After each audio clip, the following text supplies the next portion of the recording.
you're adding people to your organization, conflict is always a part of it, and conflict resolution is a part of it. Now it changes when it's no longer family, because you can take advantage of the fact that it's your family, and you might have like a little bit tougher of a conversation with one another, but you can't do that same thing, with someone who's not, someone who's organically come into the business.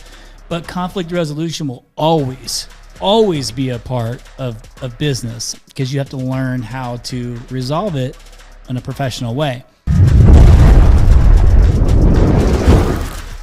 Hey, what's up, To The Point listeners?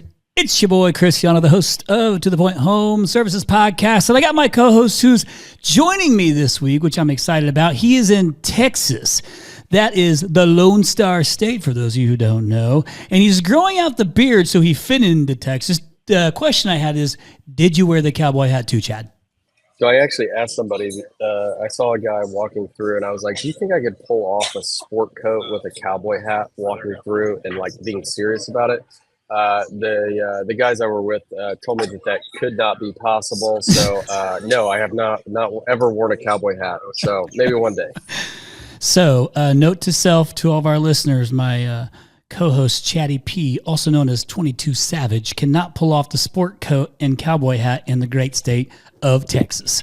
So I think you could probably do it though, bro, with the beard. So hey, I'm just happy that you're here. So thank you for making it happen. Though you're at the airport, waiting to board your flight back to the great state of Indiana, the crossroads of America.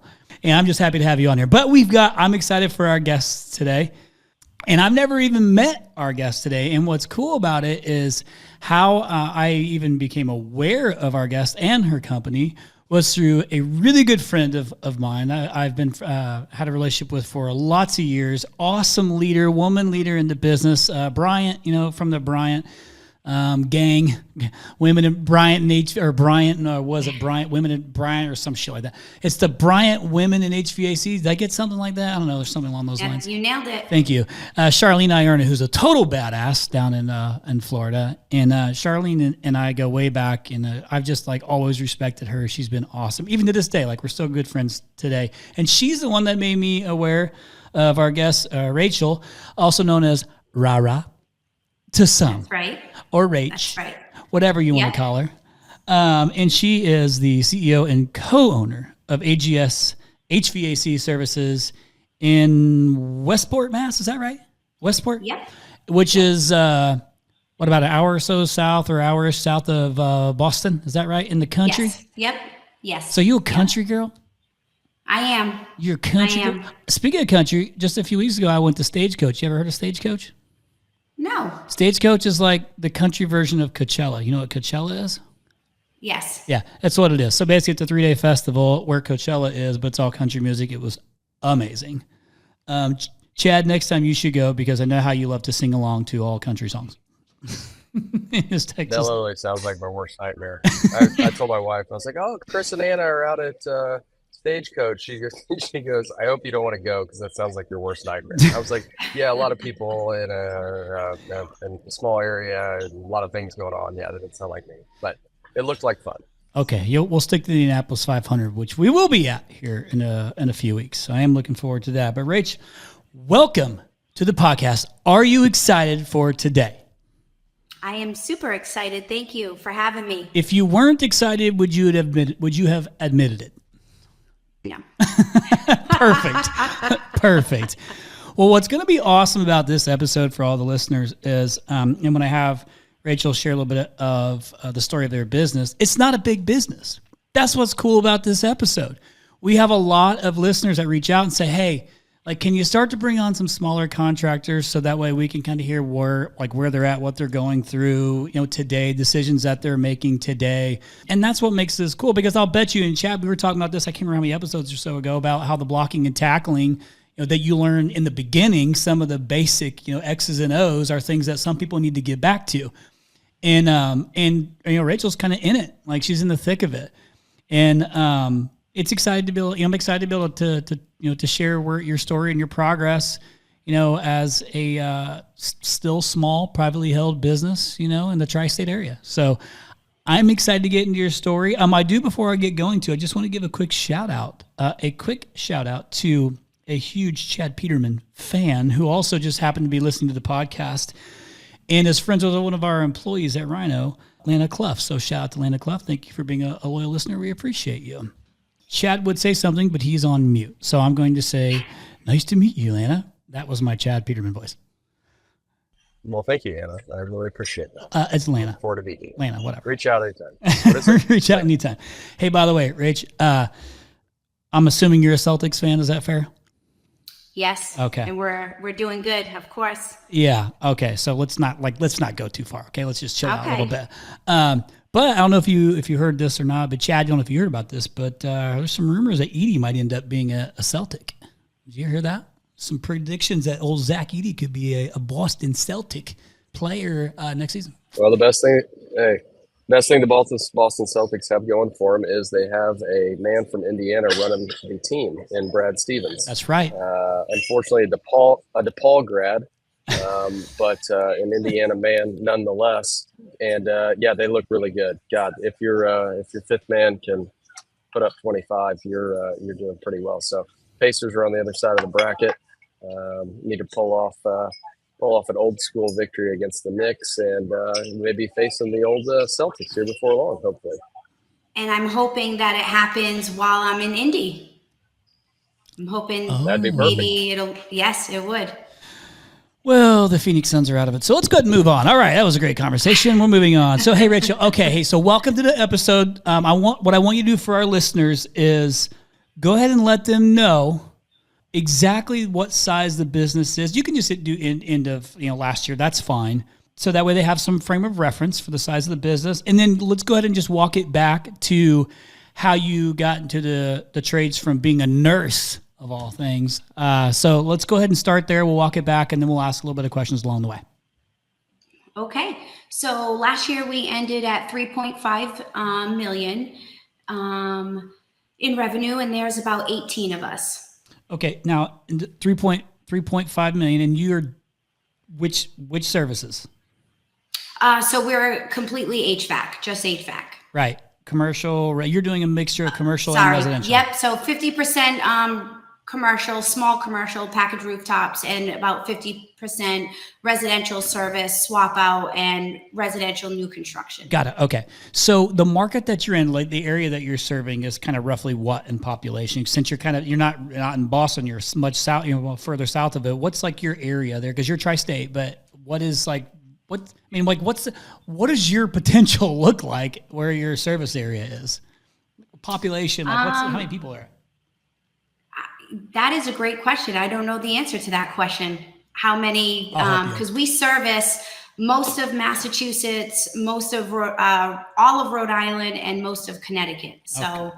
I mean, I would say being tri-state, it's Yeah, that's actually, when you put it that way, there's a significant amount of opportunity there for you beyond $3.5 million. Yeah, so I should know that number. That's okay. It's not a big deal. I'll figure it out for you too, because I know we have some follow-up to this. But okay, so go ahead and let the listeners know. You heard me say nurse. Yes, nurse. But when did you get into the business? I mean, because now you heard me whenever I made the introduction, I said co-owner, but that's not how it started. So take us back to how the business got started, how you came into the business, and then into being when you said, sounds like a really good idea to buy in and be an owner of an HVAC business. Like, let's walk it back to there. So my dad and his business partner, John Slattery, opened up the company in 2012. They were working for a really bad HVAC company. And they decided to go out on their own. So at the time in 2012, John was still working part-time for the other company, and Dad was kind of doing small service calls by himself. By 2014, they had went out to a Burlington coat factory. It was a big built-up chiller system, and they fixed it. And so Burlington ended up giving Dad and John maybe 20 stores in 2014 after they fixed this big chiller system in Connecticut. So that summer of 2014, Dad couldn't handle it. He was traveling to Connecticut, Rhode Island, into Mass, doing all the service. John pulled off, came on to AGS full time. I was working as a CNA at the beginning of 2014, and my patient had passed maybe in, I think it was March, and I was getting ready to go start nursing school in September. So I'd got a couple of phone calls from Dad, overwhelmed, trying to answer the phone and answer emails, but also be out in the field doing the service. So I said, well, why don't you let me come in to the office during the summer and just help with that, answer the emails, answer the phone calls, help with the invoicing. And he was like, oh no, I have a business partner. I have to ask if, and I was like, okay, well, it's nothing crazy. I'm going to start nursing school in September. So, if you need some help. So a week later, he says, all right, why don't you, come in? We were working out of his bedroom in his house. And so I came in and I started answering the phone and answering emails. And then by the end of the year, I was like, okay, we started to pick up more stores. We gained an apprentice in Connecticut. And I said, well, we got to move out of here. Can't work out of this small little bedroom anymore. So I found a space in town, which we're still here today, 12 years later. And I fell in love with the industry and the trade. I grew an extreme passion for it. So what was your job when you first came in then? What were you doing? Was there like some progression in what your jobs were that you were like, did you come in as a comfort consultant? Were you just an office manager answering the phones? Like you said, like what was next? Yep. So that's all I was just an office manager. I helped doing proposals. I helped answering calls and emails, ordering filters, parts, whatever they needed me to do, I was there to do. And so as we started to grow, I started bidding rooftop replacements, organizing, commercial job sites, also picking up, and obviously I'm sure a lot of other, wearing many hats, wearing hats of invoicing, paying the bills. Every hat just kept getting added as the years started to grow. So finally, a year later, we had my Aunt Michelle come on to help with the invoicing and answering the phone calls. So you wore many hats, which is the story of many who've started businesses or in small businesses. That's kind of what has to happen. And there's a lot of family in the business? Yes. Got it. So it's my dad, my brother, Mike Jr., who's our operations, who didn't come aboard. He worked for a really big company right out of trade school. And he ended up coming on to AGS maybe about 2015. And then my uncle Paul is our sheet metal fabricator. Paul and Mike went to trade school together and started off in the trade as sheet metal workers. Got it. Well, Chad knows something a little bit about a family business, being that his dad started a business. Yeah, no, yeah, for sure. I mean, I think one of the blessings that I had was very similar to yours, is I didn't have a role when I started, right? And so when you don't have a role, you got to figure out everything because you don't have anything specific to do. So I think that's, a blessing. And sometimes a curse, but what would you say when as you kind of started to understand the business, where did you feel like, hey, there's a real opportunity? The company, it's a little bit smaller, and Chris called you a small company, but at $3.5 million, like you're a lot bigger than most. But like, so when you started, like, what were the things that you like immediately saw, like, okay, I can provide value here? What does that look like? And I think it's important for listeners to understand that there's so much low-hanging fruit in a lot of these businesses that can be actioned upon, that can move the needle. So what were those things where you like went in and even not knowing anything about the business, you were like, oh my gosh, like, well, we could do this better and we could do this better. What were some of those things? For me, finding my fingerprint was important, right? Because my dad is awesome at HVAC, John is amazing at HVAC, and my brother is amazing. So finding what my fingerprint was, it probably happened at my first Bryant Women in HVAC conference, right? As my first conference, like you said, Chris, my relationship with Charlene Ierna was huge for me to realize that women, they were leaders and they, ran companies. So I would say that I really found the opportunity in 2017 to say, okay, my fingerprint on the business I can become a great leader. I'm good at relationships. I'm good at being a leader that can empathize with my employees. I'm a leader that, the value or the relationships that I was building with my customers, from our vendor to our homeowners, I really felt like, okay, to help the business move along and to grow, I can become a better, a better leader. Question for you. So actually, Yes. I think I know where you're going with this. So I'm going to give you a bailout. So what I'm hearing you say is it actually gave you some confidence, right? Because especially Yes. being in such a male-dominated industry, you go to the Bryant Women in HVAC deal or whatever, or just a regular Bryant meeting we're talking about in Indianapolis, and Charlene Ierna won, Deal of the Year, just like Peterman Brothers has won Deal of the Year. But you went and watched that and said, okay, cool. Like, I can totally be me and be a badass leader in this business. And so did you walk away with that with some confidence? And by the way, like, if that's what you took away, that's a big deal. Because then it gives you the confidence to come in and say, okay, I thought maybe I should make this change, but maybe I don't say something I want to, upset the apple cart. And is that kind of how that played itself out then? Was it gave you the confidence to say, okay, I think I know my shit, and then we can make these changes, and it gave you the courage to go ahead and say it?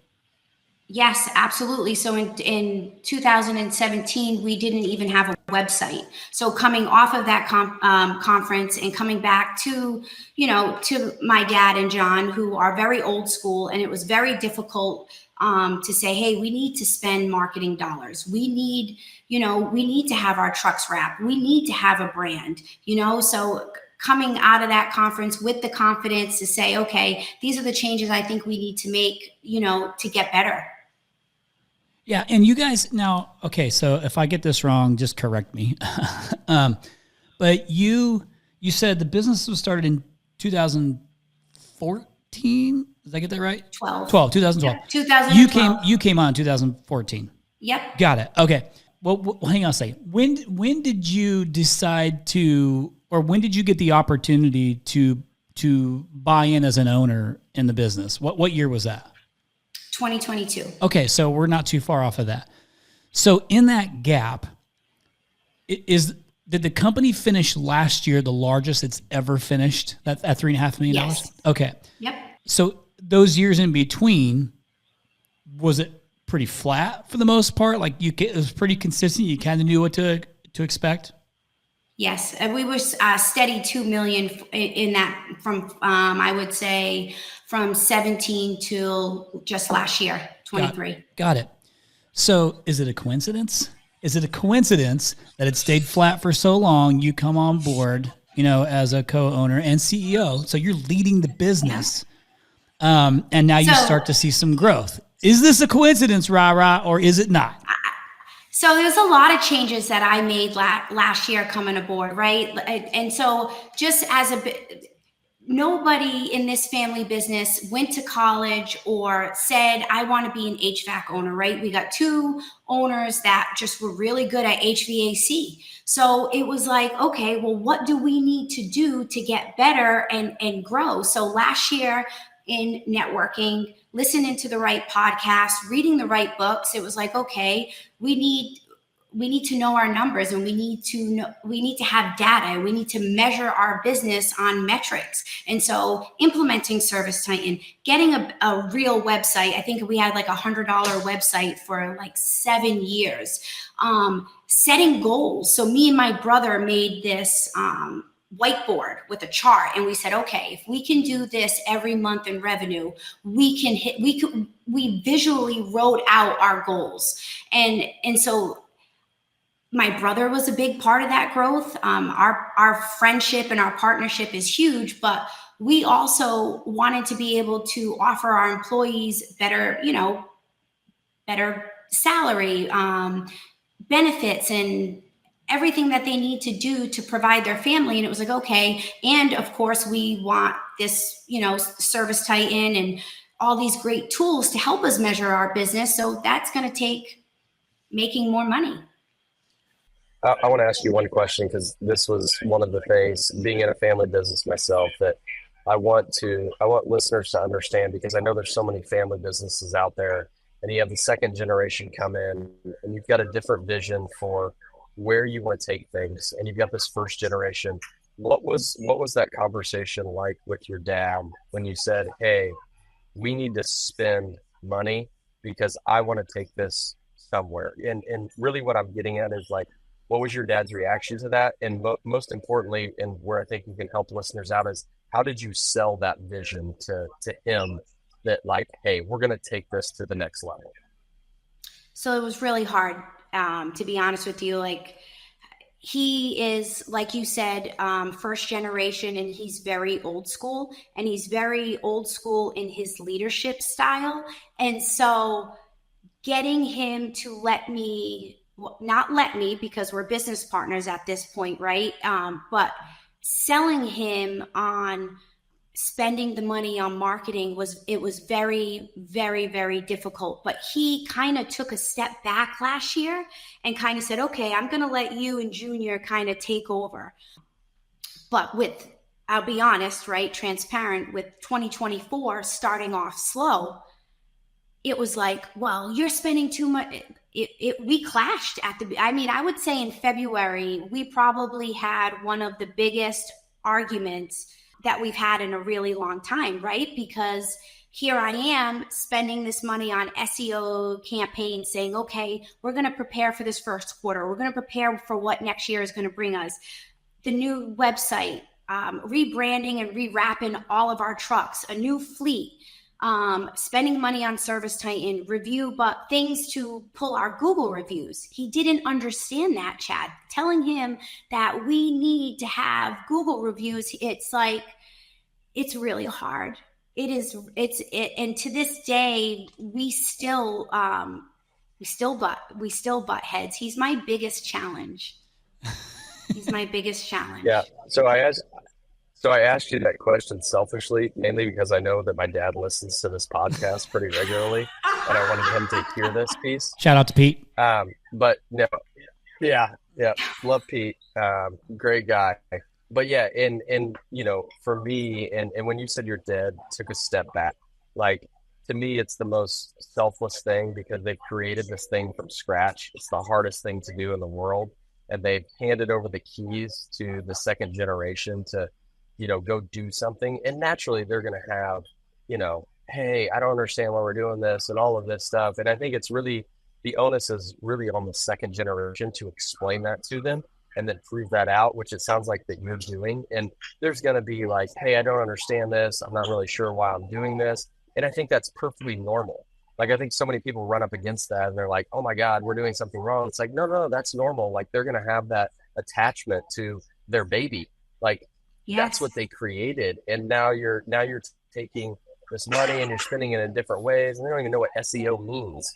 But we know that it's important. And for them to have that trust in us, I think is hugely important. And I think that it's one of those things where in family business, and I talk to a lot of people, and they're like, how'd you do it? What was it? And I was just like, you know what? I got really lucky because my dad was willing to take a step back and let us kind of do our thing, make our own mistakes. And they were there to support us, even though they had questions and we had, run-ins and different stuff like that.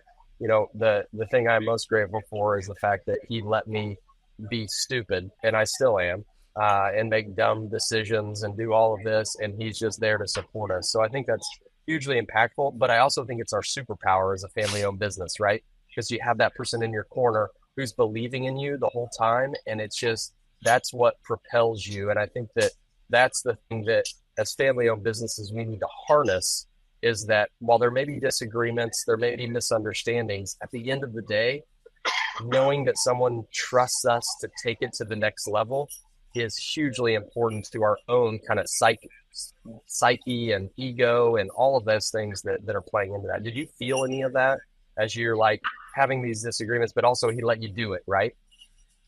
Exactly. And I mean, I'm the firstborn, I'm daddy's little girl, right? And so he would say to me, I don't agree with you, but you wouldn't be in this seat if I didn't believe in you. You know, if I didn't trust that you could do this, and I know you can do this, but I don't agree with this. And, you know, we'll go over expenses and we'll look at this, and he doesn't understand. And I'll say, but Dad, I'm sorry, not me and Mike grew your company $1.5 million last year. What more do I have to show you? And I get it. We having a slow first quarter, and we got to figure things out because we're 50% commercial and we don't have that service or that revenue coming in, you know, in those 4 months. And do we got to figure something out? Sure. But at the end of the day, we're doing great things. And it shows. It shows in our numbers. It shows in our profit. It shows on our Google reviews. Yeah. So let me just chime in for a second, because, you know, when you and I were talking ahead of the podcast, I was asking you how your 2023 went, you know, and you just mentioned you had a nice $1.5 million growth, which for a company that's been flat, that's pretty damn fantastic. I mean, you almost grew the thing 100%. It's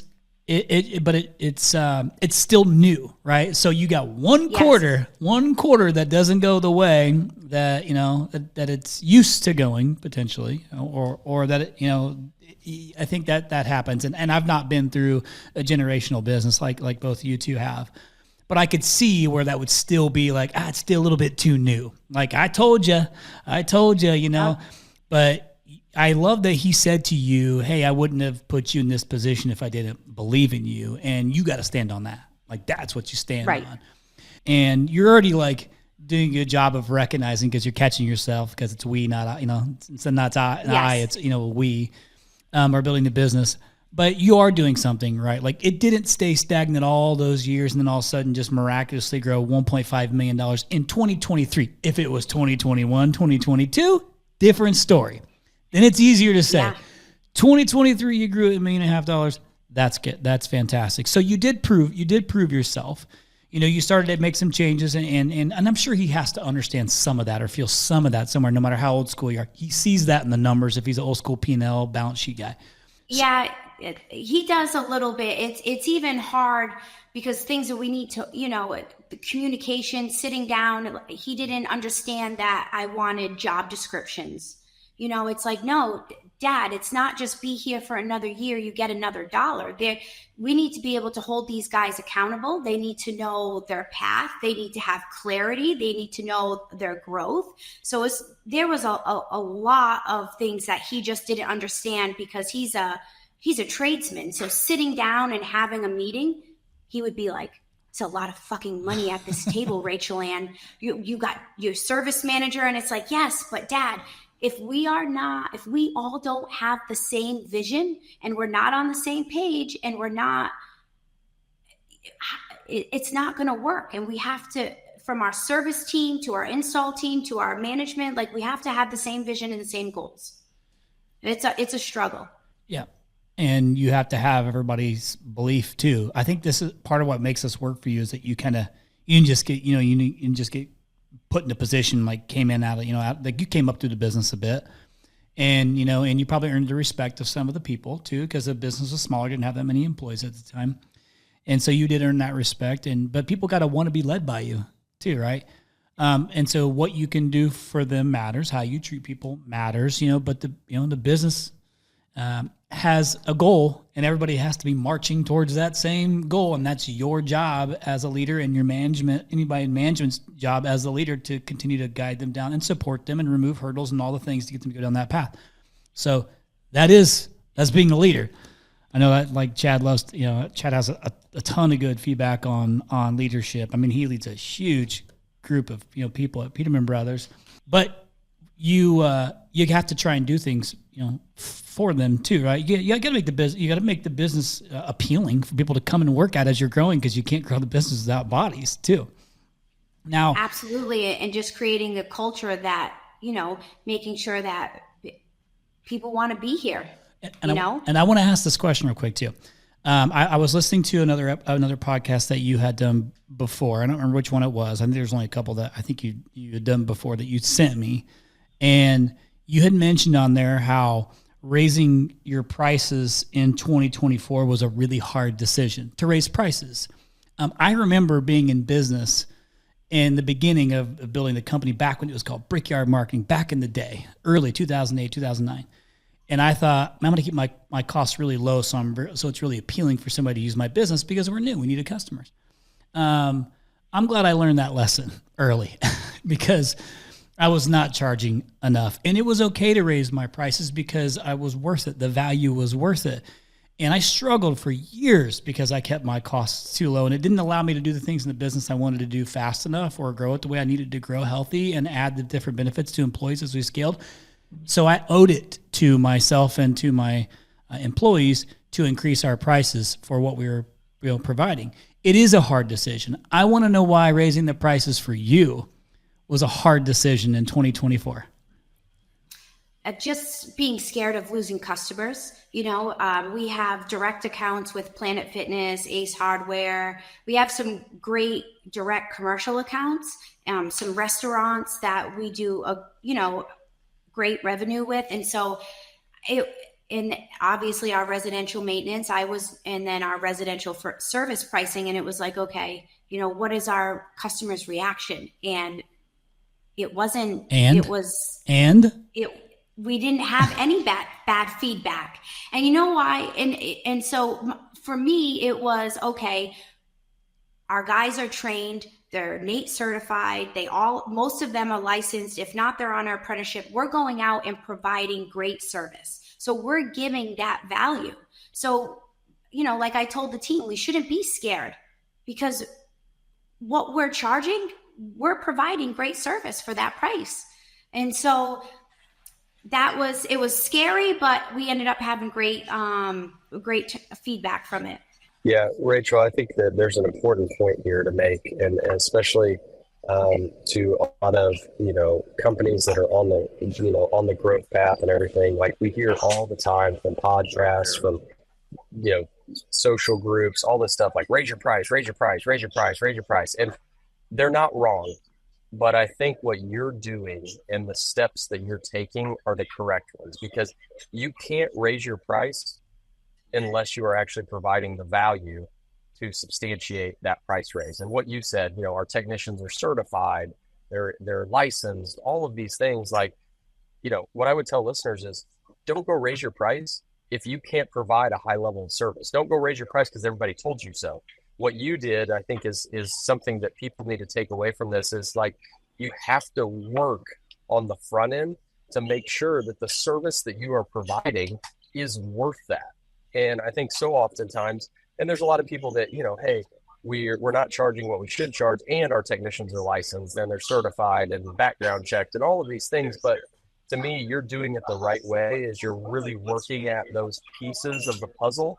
And I think that's where people need to focus, is how do I raise the quality of my service to then raise my price?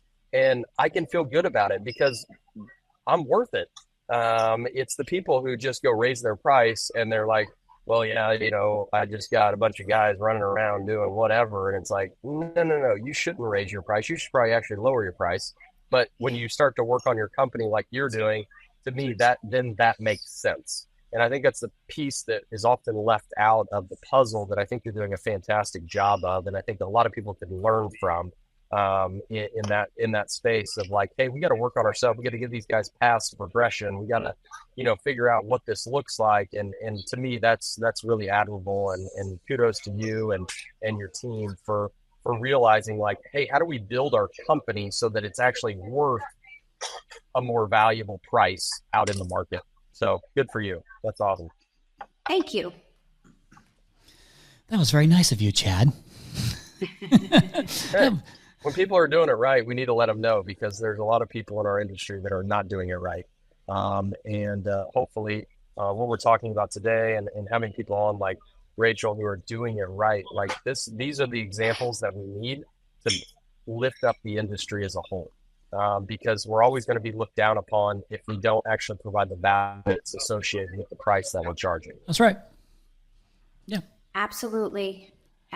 Just from going into the homes, making sure that we are sending the right technician for the right call. Installation, we're, like you said, Chad, we're certified, we're trained, we only install 2 pieces of equipment, and that's because we're really good at it. I think my dad did a walkthrough today at a new construction house, and funny, he said the builder said to the homeowner, because they found us on a dealer locator, and the homeowner wanted to hire us, and the builder said, well, my guy does all the plumbing, and he can do the HVAC and the plumbing. And dad just said, well, I specialize in one thing, and that's HVAC, and I know this system.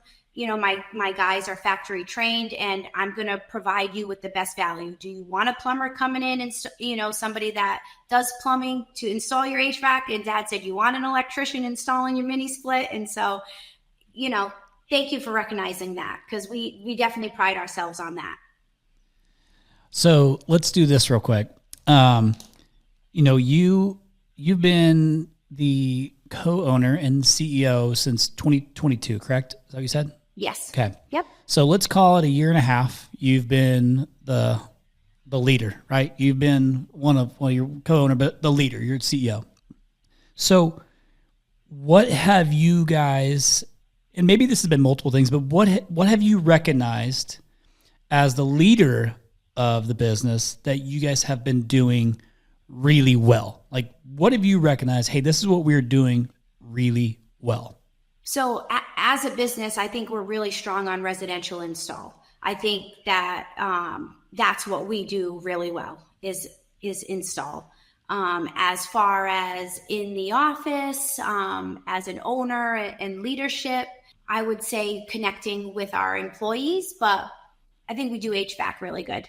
Got it. Okay. So you are great, like you're A+ in installation. Like you go in and you do a great job on residential installs. That's what you're saying, right? Yes. Got it. Yes. Okay, cool. So I'm sure you probably have some sort of like metrics or KPIs or tools or whatever in place that are letting you know, and maybe it's customer feedback, maybe it's customer experience, whatever it is.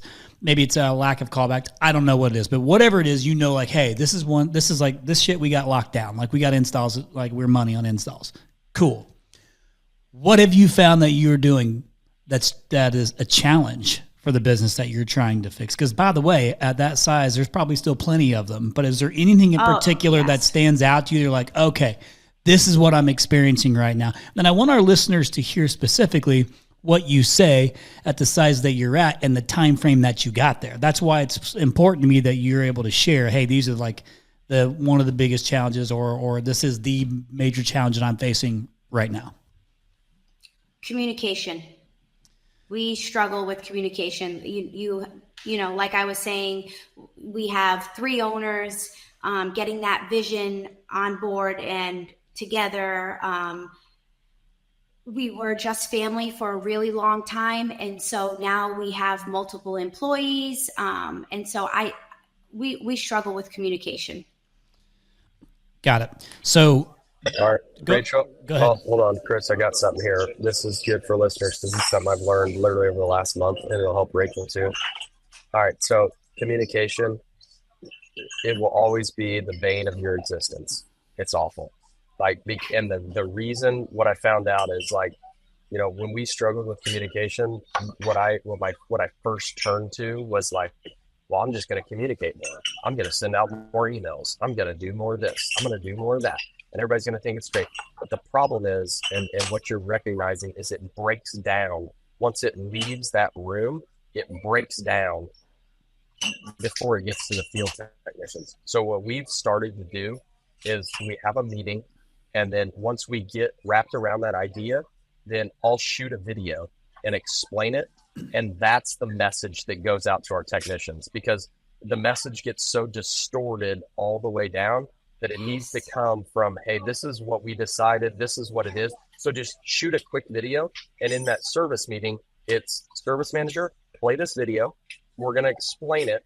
And then you take the questions and then we'll answer them. And then everybody is on the same page. It's super simple. You would think in 2024, we figured out the power of video, but Like, just shoot a quick video. It takes 5 minutes. Shoot a video, send it out to people, and then everybody is on the same page, and they all get one message from the top. This is what we're talking about. This is what we mean, as opposed to you saying it.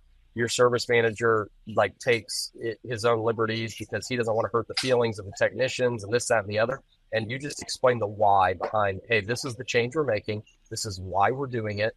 And your service manager, we believe in him, and he's going to carry this out, and this is going to be great. But just, I wanted to throw that in there. Sorry to interrupt you, Chris, but that is something we learned literally over the last month, and it's literally transformed our communication, because that is where it broke down, is when we started allowing other people to deliver the message, and then it just got all sorts of haywire, and everybody's like, well, why is everyone so mad about communication? It's like, oh, well, they got a completely different message than everybody else in the meeting that we decided that this was the communication that we were going to get out to people. Thank you, Chad, because I literally am experiencing, like, I've had some difficult conflict situations due to lack of communication. And how genius would have that been if I just snapped a video and said, okay, this is how the 410 schedule is going to be. You know, this is how you clock in for your lunch. Instead of having disgruntled employees, you know, it goes through like telephone, like Chad said. It breaks down as you try to get that message across. And it was like, whoa, that's not what we talked about in the meeting. And it does. It's exactly what Chad said, is it breaks down. But also, that's a great point, Chad, that you said it kind of alleviates that service manager, right? And explaining the why behind it, right? So when I got the guys together, it was like, I noticed as soon as I explained the why, if they were like, okay, I get it, Ra. Like, yeah, no problem. Like, but as soon as you give that's genius. Okay, I'm writing that down. Chad, that was fantastic, sir. Yeah, it was. That's good feedback. So simple. We're living and learning. Yes. We learned it in kindergarten, right? When we played telephone, and we figured out what the issue was, and now we forgot about it, and now we're back to it. So, same thing. It's a great idea. That's like, hey, listeners, just so you know, y'all got cell phones. You can do the exact same thing. It's all it takes. Don't overthink the video. Just record the message, and then that way it doesn't get Mr. That's really good. Hey, one thing that you said, Rachel, was that it creates, issues, conflict, things like that, and conflict is difficult enough as it is. And as you grow and scale the business, and you have to lead people, and you're adding people to your organization, conflict is always a part of it, and conflict resolution is a part of it. Now, it changes when it's no longer family, because you can take advantage of the fact that it's your family, and you might have like a little bit tougher of a conversation with one another, but you can't do that same thing, with someone who's not, someone who's organically come into the business. But conflict resolution will always be a part of business, because you have to learn how to, resolve it, in a professional way. So as a business is like, are you noticing that have you had to have like your first real conflict resolution with someone who's not family in the business? I mean, have you come across that so far? Has that happened to you? I have. So I've had a couple. So I, had to step in last year, and I had to fire somebody that, wasn't really up to our AGS standards, or providing the value that, we hold ourselves to. But I find the more that, I don't want to say it's not practice, because I'm not practicing firing people, but with conflict, I find that reverting back to our core values has been helpful for me, or in conflict, making sure over the last year, we really honed in on our handbook and our policies, so that, because I'm kind of like, all right, like, cool. Yep. You can take that time off in the middle of the summer, but putting those policies, making sure they were in our handbook, has helped me with conflict, or just our core values saying, okay, attitude over skill is one of our core values. So if I have somebody coming at me, and it's like, whoa, I don't talk to you or treat you like that. Our value here at AGS is respect, teamwork, attitude over skill. And so I like to kind of just reiterate our core values when I am experiencing that conflict, to be like, okay, hey, I don't, that's just, that's how I kind of deal with the conflict. But I haven't had too much conflict. Yeah. Okay. I mean, it's coming. Actually, what you're saying sounds really good. And I will say this: I struggled with this for the longest time because I always wanted to be like the nice guy and I get along with everybody. And how I would handle conflict is I would just avoid it, which is also a big no-no. And so it's taken me a long time to learn. My wife is arguably the best at conflict resolution. Like, she's so good at being authoritative and professional and following the core values of the business and explaining the why behind, you can't do this because of X, Y, Z. And I'm sure you probably gave whomever it was you had that with, like, multiple opportunities to get it right. But it's important, for all of our listeners, if you're smaller, like, you lead by influence, not intimidation, and follow those core values. And I think people really respect you more. I know people really respect you more. Those who understand, those who are professional, when you stand up for what you're about and your core values, and you hold the line on the business and the rules that you have in place, or the accountability that you have in place. Like, people respect that about you as a leader. Like, you stood your ground, you did what was right. People are paying attention to those things. So yeah, you can always fall back on your core values. And if you're a smaller company and you have some core values in place, and maybe your core values are just, good customer service, integrity, honesty, whatever it is, like, make good decisions and stand by your decisions and don't be afraid. And by the way, you don't have to be an asshole. If somebody does mess up, you don't have to yell at them. You don't have to start a fight. You professionally keep yourself calm and you work through it. If you legit did a good job of giving them the opportunity to fix the problem, you know what I'm saying? Like, you have to have legit done the things to be helpful, unless it requires, some people will use the question asking method, like, hey, what would you do if you were in my position since we've done X, Y, Z? Like, there's different methods that you can go about. The corrective action, yes. Yep. Absolutely. And, it's hard having those difficult conversations, and especially in my experience, because you have a technician or a manager that you've been working with. But sometimes I have to ask myself too, in this conflict, is this something that I always question myself too. Did I provide clarity? Is it an ownership issue? Or, is this something that I could have provided better, to the employee? Are you also owning publicly when you make mistakes? Yes. Oh, yes. Absolutely. I think that's super important to, for people to see you make a mistake and own it too. So that way you're not always right. Not always right. Yep. Nope. So, we're 50 minutes into this thing already. It's going pretty fast. We're almost an hour into this podcast already. I just want to ask another quick question. You're still a growing leader, and you'll always be a growing leader, by the way, as the business evolves and you evolve and all the things happen. And we talked a little bit about how you're involved with Bryant, the Bryant Women in HVAC. What else are you doing for yourself to be a better leader of the business? You grew to $1.5 million, and I'm assuming you have loftier goals than that, so you can continue to scale the business. But what are you doing for yourself to continue to grow your own leadership skill? I mean, are you going and doing shop tours or shop visits? Like, Chad invited you to come to his place, but are you doing some of those things now? Do you have like a peer group that you're involved in? Do you have like different organizations that you go in to learn leadership skills? What are you doing to help grow yourself? So I network a lot with a lot of the women at Bryant Women in HVAC. So any questions, I'm always constantly reaching out. I'm always listening to podcasts. I mean, for a long time, Chad, I listened to Can't Stop the Growth. That's where I learned what a KPI was. I was like, what is a KPI? What is this? And a DISC assessment. That episode was huge for me to realize that you can't manage not everybody is managed the same way.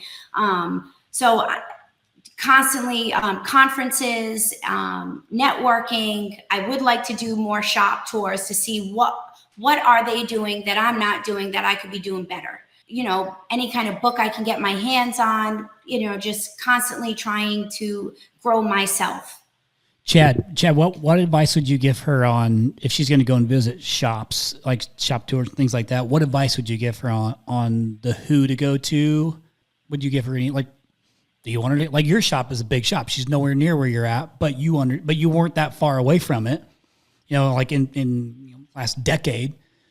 But like, what advice would you give her on if you're going to go do shop tours and visit the people? Who? What's the advice? Yeah, absolutely. So I think all the things that you're doing are phenomenal, because I'm a firm believer that your company is going to grow at the pace that you grow as a leader. If you're the $3 million leader and you're always the $3 million leader, well, then your company's not going to just miraculously get to 6 or 10, because you've got to grow yourself as well. So, to answer Chris's question, I think the biggest thing is where I see a lot of people is like, yeah, it's great to go visit the big ones and get all these ideas and stuff like that. But at the end of the day, you probably don't have the infrastructure to pull off what potentially they're pulling off. Now, there's some good ideas that you can kind of, I can think we can do it maybe a little bit like this. But to me, it's like, okay, who's at that next level? So if I'm at 3.5, who's at 10? Like, because the people at 10, they're double your size, a little bit over, but like they can relate to where you are, and they can help you with those things because it wasn't that long ago that they were there. They can also show you the things that you need to be thinking about into the future of like, hey, maybe I ought to think about adding this position, or hey, we need to really think about, really fine tuning our call center or whatever it is. I mean, there's so many days when I say like, if I could go back and start at like a small level, knowing what I know now, like, oh, this would be a breeze because I wouldn't have to make all those damn mistakes. And to me, it's like, well, okay, at this point in time, like you can go learn what a $10 million shop did or didn't do, and then make those corrective actions now while you're a little bit smaller, because it's a hell of a lot easier to get something corrected when you only got to communicate it to so many people. And then at the point when you got to communicate to double that many people or triple, well, it gets a little bit harder because you got a lot more people that you got to make happy and all of these things. Whereas if you can get it right to begin with, there's even things in our business today. I'm like, God dang, this would be a hell of a lot easier change if I would have done this when we were really small and just got it right the first time. Where now we're so far down the road that like, hell, changing this that's a whole different ball game. So I think in a nutshell, I think it's really looking at what's that next level that I want to get to, and then go find as many people that are at that level as possible. Because some of them are going to have some crappy ideas. Some of them are going to have some better ideas. And then I think you contrast that with, hey, I went to some bigger shops. This is what they're doing. And then you can work it backwards to figure out what are those things that we actually need to be working on and what are most impactful. So that's what I would do. Like if I'm sitting in your seat, I'm looking for every $10 million shop out there, and I'm going and finding them. I'm hunting them down, and I'm saying, hey, can I come visit? Because I want to see how you do things, how you got to where you were, what were the struggles where I am now that you were at maybe a couple of years ago, and then what do I need to be looking forward to as I move into the future. Thank you. And we can make some of those connections for you. I think we know a few of those shops. And listen, like, I respect your position as a woman leader in the business too, but you also got to be okay with going and visiting a bunch of guy shops, because that's what a lot of them are. You know what I'm saying? Because I'm not a believer in the men or women versus I don't participate in any of that. I just believe you're a leader and you build your business because of you and your skill set and your growth and your opportunity and what you do. And then if that makes you a great female leader, good for you. If it makes you a great male leader, good for you. I don't buy any of that bullshit. Yeah. But what I'm saying is, either do I. You have to do you, right? And yep. It's not. We didn't create. Hey, let's make this a male-dominated industry. Like, we didn't create that shit. It's just the way that it was. There's a lot of female leaders in this thing now too, but who cares? Find the $10 million shops. Go visit them. Like Chad said, you'll learn some things. Like Chad's setup is fantastic. There's so much information, so many things that they've thought through to build that business, from his dad Pete to him and his brother Tyler taking it and scaling it. So there's a ton of information there. And then you're going to take this here and take this here from these different shops, and you're going to mix them together with your own shit that you're in your own situation, and that's the decision you're going to make. You're going to come up with your own plan. That's maybe a piece of this and a piece of this, and that's growing the business. That's exactly what you're going to do. And I'm excited to be able to, for us to be able to catch you, where you are now. And I wasn't, saying at the beginning of the podcast, any, being disrespectful and saying you're a $3.5 million business. That's certainly an accomplishment. It's just that on this podcast in particular, it's a smaller business that people have been asking us to bring on smaller businesses, and that's where I was going with it. But you've accomplished some things. Like I know from seeing from 1 to 3 to 5 to 10 to 20 to 50 to 100, I've seen it all, been involved in it all, like all these conversations. And it's just cool for us to be able to meet you earlier in your journey to see what you're gonna accomplish, because I think you're gonna be an absolute rock star. You're already showing that, so I'm sure you make your dad proud.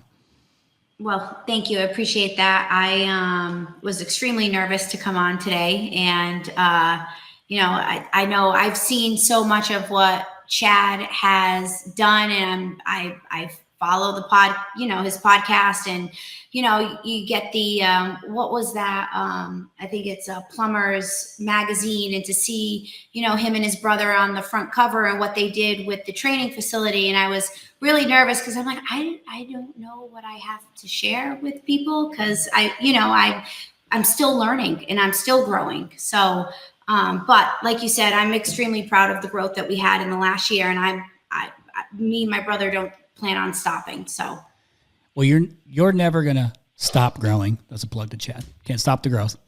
You like what I did there? See that?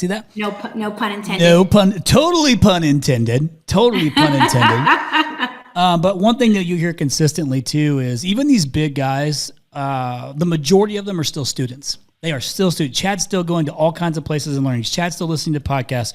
Ken Goodrich still a student of the game. Like, it never stops for those that continue to grow, because you're always trying to find something new.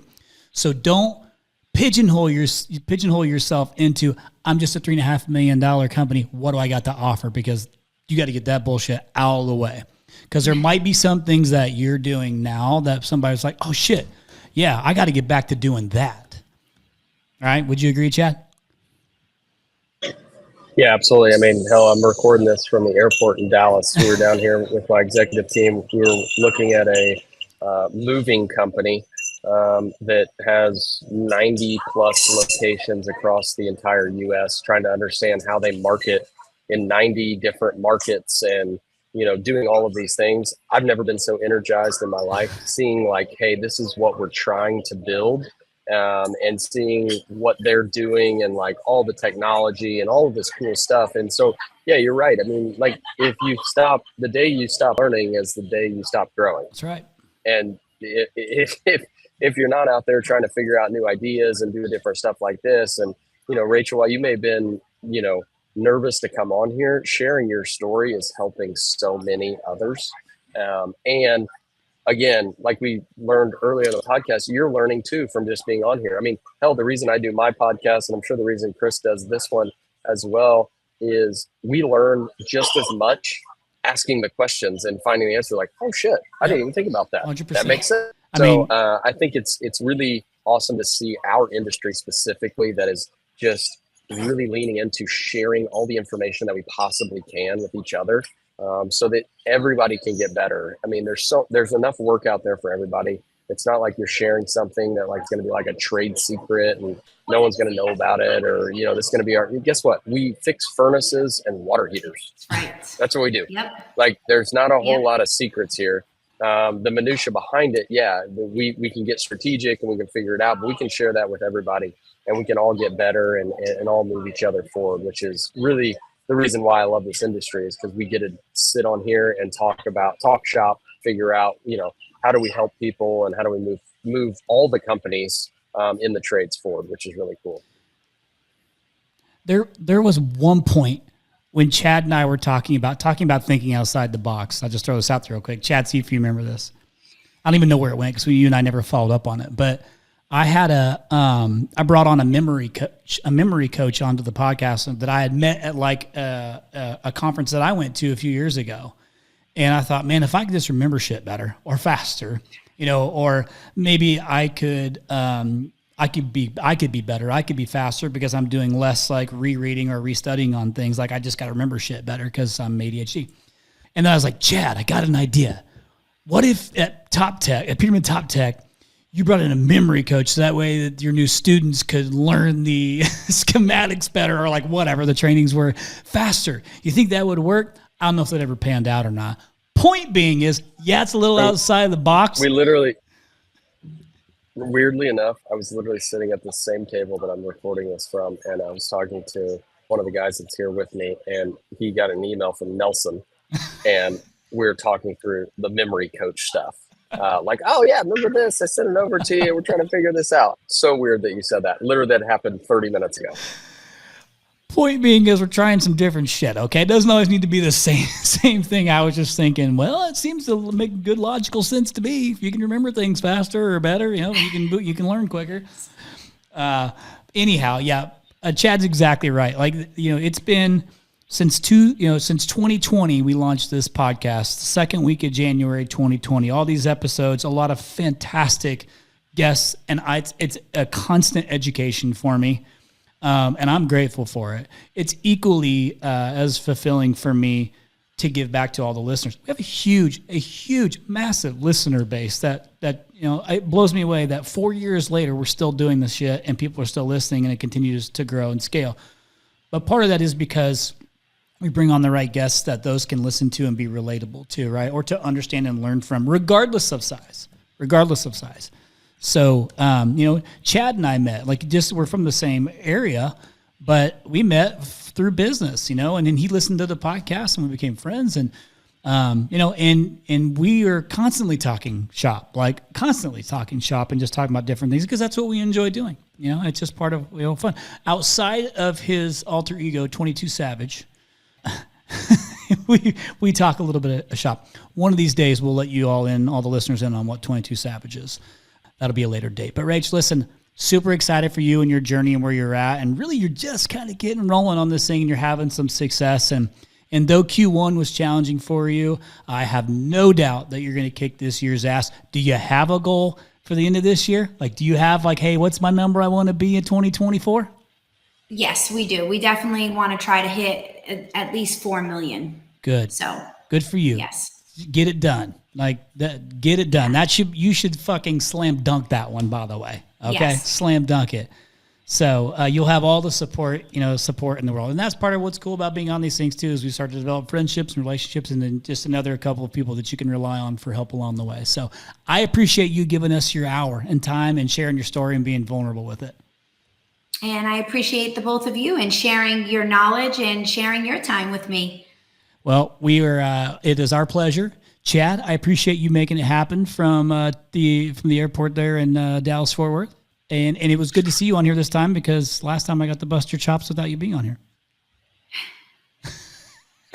You don't give a shit. And one of these episodes. Part of my life. I just want to hear a few bars from Chad. Just say, all my exes live in Texas. No? Okay. Not this time, listeners. I apologize. But listen. Maybe you want to sing a few bars, and I don't know if you do or don't, but the whole point of this thing is hopefully you could take one thing away. And if nothing else, maybe that's that you feel the need to reach out to Rachel and offer some help. If you didn't learn something and you want to offer up some help, I'm sure she would welcome that. Sounds like she would. But as I always say, and I finish every single podcast with this, you don't have to do everything, but you got to do something. No 0 days.